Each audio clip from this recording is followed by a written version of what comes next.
Well, here is the first installment for the Perfect Consonance. As previously stated, this audio drama is a sequel to a previous production of mine called TGIF, which is based off of and is a continuation of Shakespeare's play Macbeth. Contrary to TGIF, TPC is set in a fictional afterlife dimension. The abbreviation being TPC should not be confused with TCP, a liquid lotion used for cuts and wounds, which has a scent sort of resembling Scotch whisky, though I wouldn't recommend drinking it. As much as I love Jack Daniels, would not recommend drinking it. Sort of like how TGOS was a pilot for TGIF, this episode I had posted most recently for TPC is also a pilot episode, or episode 0, serving as a prologue or prelude to the main series, simply troubleshooting means of production, presentation and scheduling, testing if this project is certainly something I would want to endeavour in. I assure that this is the final revelation or argument between Mac and Jen regarding their past with each other, and in episode 1 they will move on to bigger and better things. Either way, this video will be a sort of director's commentary and an insight into some of the references, biblical allusions, design influences, and hidden meanings throughout the episode. Enjoy!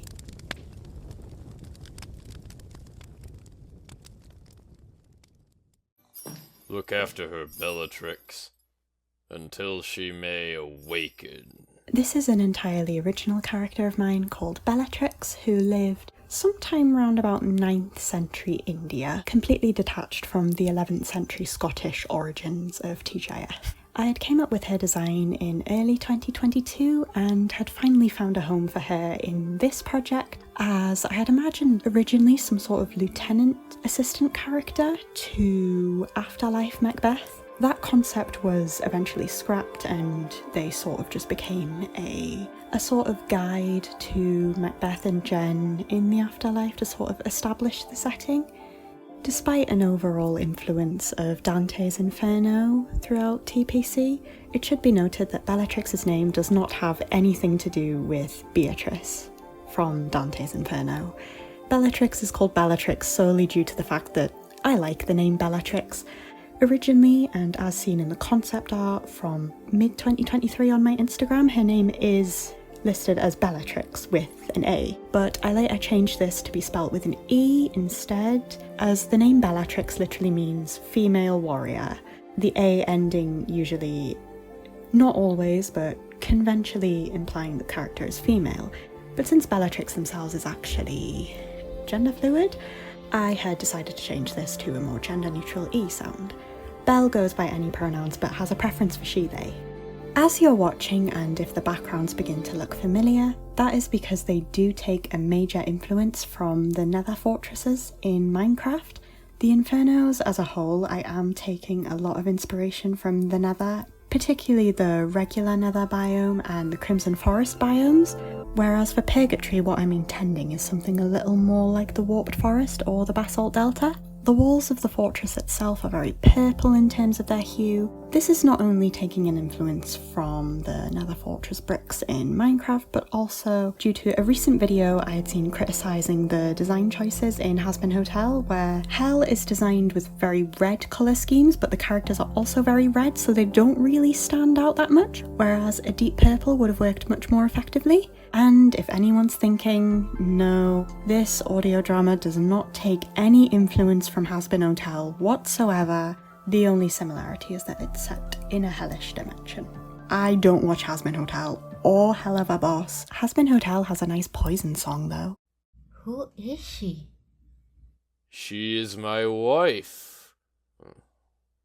Was. This doesn't have anything to do with anything, but I love the little that Triple H does. It's so cute. It wasn't even in the line that I ended up using in the end. I extracted it from another take because I loved it so much. Keep doing that. Keep doing those little non-verbals. They hold so much power. This is hell. It can't be. Can't be, because it isn't. We have different rules and regulations to what is presented in the Bible and the Quran, the most distinguishing factor being that my Infernos are very, very lenient in comparison. My name is Bellatrix, and I'm what you'd call a fallen angel. The soundbite you're hearing in the background is a recording I did in late 2021, originally for TGIF Part 2, reciting the song Dies Irae, just played in reverse and reverbed. It was an offering for the guardians. Guardians? And here we have the main premise of TPC, as well as the original inspiration for it. A gacha club trend back in 2021, where you had two characters, a ruler of a hell dimension and a ruler of a heaven dimension. Obviously I have changed it to guardians as opposed to rulers to more so fit the vision of what I want for this story.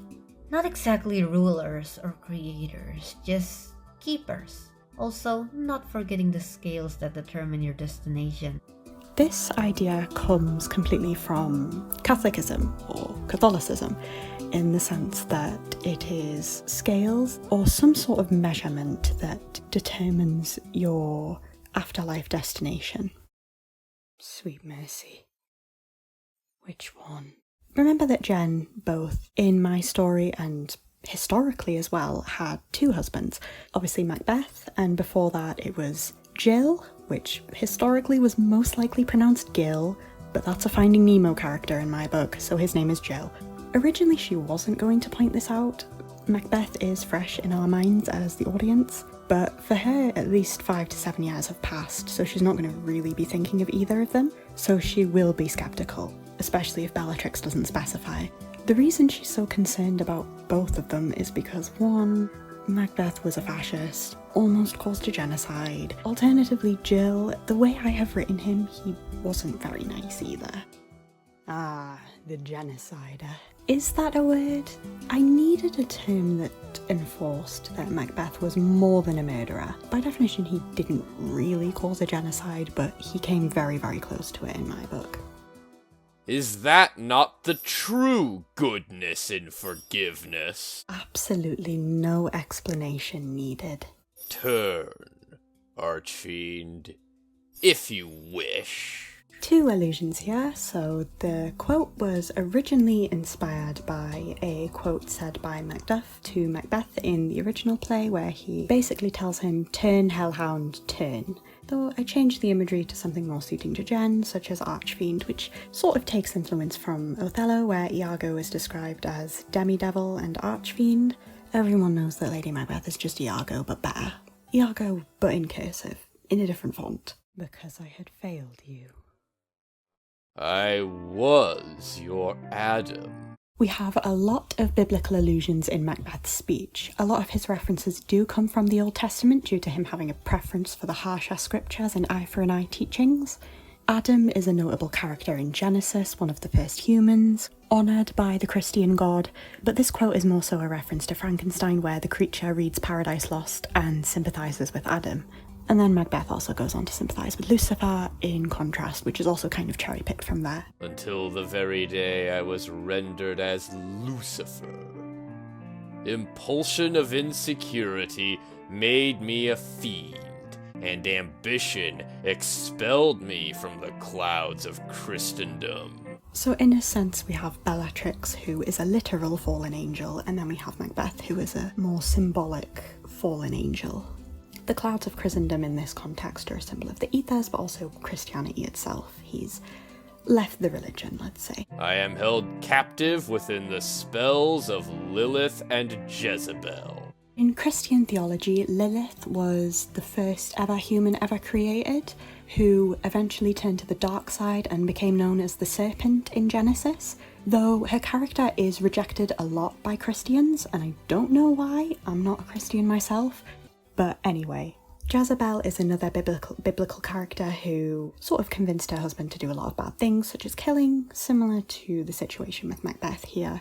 Famous tempters within the Bible, very vastly reflecting Jen. I share in Judas's treachery and the madness of King Ahab. We all know Judas from the New Testament, famous for betraying Jesus.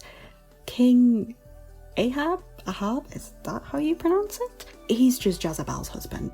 My bloodstream is seized by Leviathan waters. The Leviathan is a sea serpent in the Bible, so another sort of antagonistic force.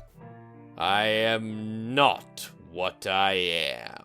This is another Othello reference where Iago says he is not what he is when he wants to disguise himself and appear innocent when he's really not. I suppose there's a slight I have no mouth and I must scream connection there. Here, Macbeth is basically stating that he's not who he once was. He's not who he's meant to be. You had spoken to me in my visions and dreams. What she's referring to here is the events of in TGIF where she speaks to Macbeth's ghost, and also the events of the epilogue where she speaks to him in a dream. Being a demon, I could only project malice into the eye of the beholder. Stick a pin in it, that is a very prevalent theme within my AU. Also, this does explain why he's really mean to her in TGIF. Here he's being a lot more like himself, he's being more lenient, because the eye of the beholder thing doesn't apply here. This is his true self. And now all sirens must drown in turn for their ruthless pursuit upon the honest men. Originally it was going to be, and now all sirens must drown in turn for their ruthless pursuit upon the honest sailors, but that's a bit of a mouthful, don't you think? Very, very clever in terms of how, you're getting your karma, you're drowning. I know fish can't drown, but can they? Can fish drown? Do you feel forsaken? This is another Frankenstein reference. The creature asks Victor if he feels forsaken when he's dying of frostbite in the glaciers.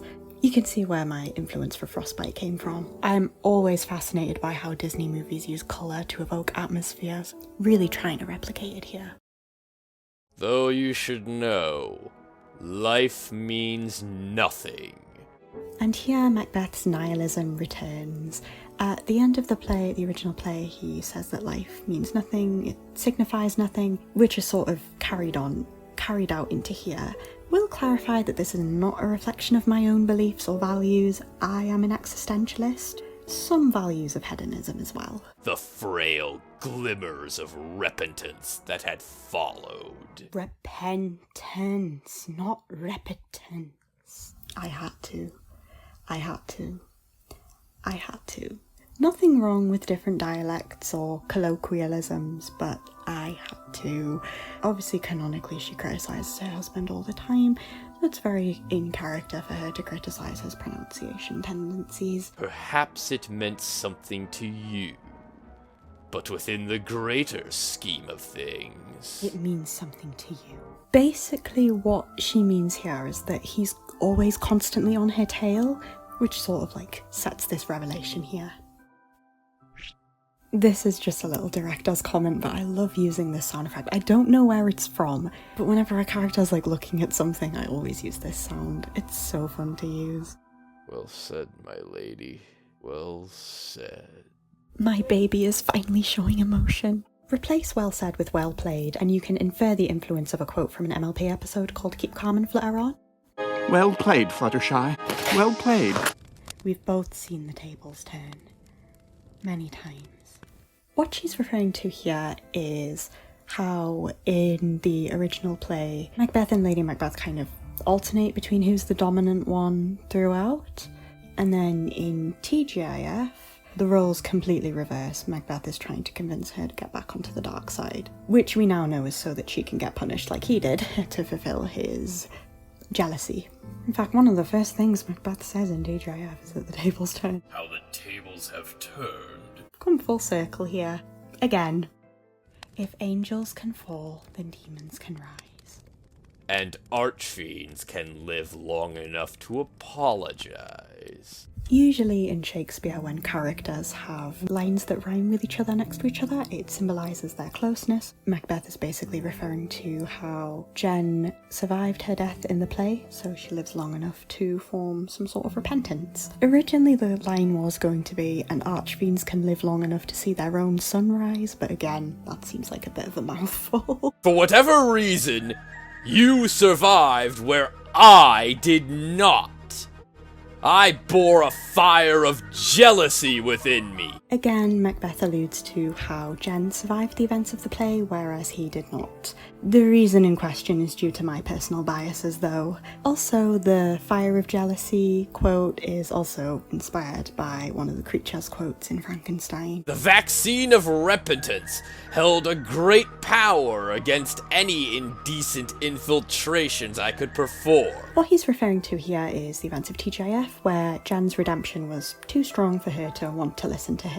Before anyone asks how Macbeth knows what a vaccine is, considering the fact he lived 700 years, 800 years before the vaccine was even invented, I don't know, but I like to think that in the afterlife dimension they can transgress time and space. Their minds can transgress time and space. So if in any future episodes we have characters talking about Lana Del Rey, you'll know why. Had stormed the violet barricades and endeavored a capture in the motion of Hades for justice. Violet barricades in this context refers to purgatory, which in my interpretation is very purple in terms of its colour scheme. Similarly, Hades and Persephone, we all know the story. Hades kidnaps Persephone and takes her to the underworld, kind of a reflection of what's happening here. So we're like gothic doubles or something? Interesting. In literature, gothic doubles are a character that mirrors another character and allows them to see the flaws that they wouldn't see within themselves. Sort of like Victor in The Creature. The way Jen is using this term at least sort of more so reflects how she and Macbeth are eternally connected. I shall not scar the alabaster skin of a woman so sweet, nor char the black cherry of her velvety locks. Kind of just hyping up my own character design here with my writing. In benefit of the fallen angels present, I shall ensure they will. Don't sound too eager about that, Macbeth. In his defence, though, it is a chore for him to do, so he probably wouldn't be too excited about that. When he says fallen angels, though, he does refer to Bellatrix, who is obviously a being of the ethers, but also Jen, who is an angel of purgatory. But I suppose he could also be referring to himself in a way, though, since he is, again, fallen from grace. I am able to provide myself with self-satisfaction via the thought of usurping the Thane of Fife in regards to being your host.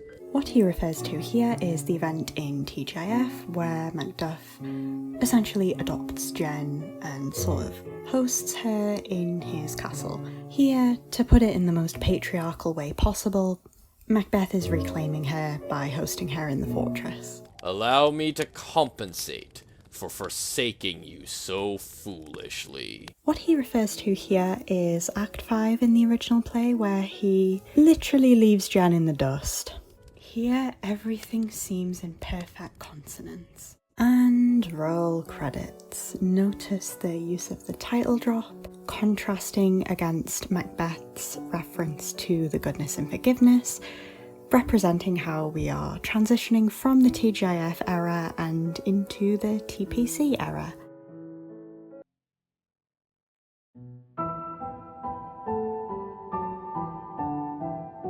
I was a little bit stuck on what music to use in the credits, but eventually I settled on this beautiful piano rendition of God Rest You Merry Gentlemen.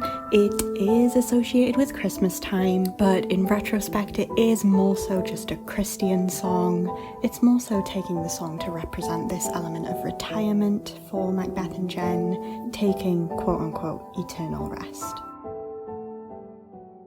And this just about concludes my director's commentary here. Very happy to have my cast back. Obviously, Triple H has returned as Lord Macbeth. I'm here again as Jen. And we've also gained another with Skylight as Bellatrix. Either way, thank you kindly for listening to me yap. Maybe you learnt something new. Having concluded the commentary, you may now look away.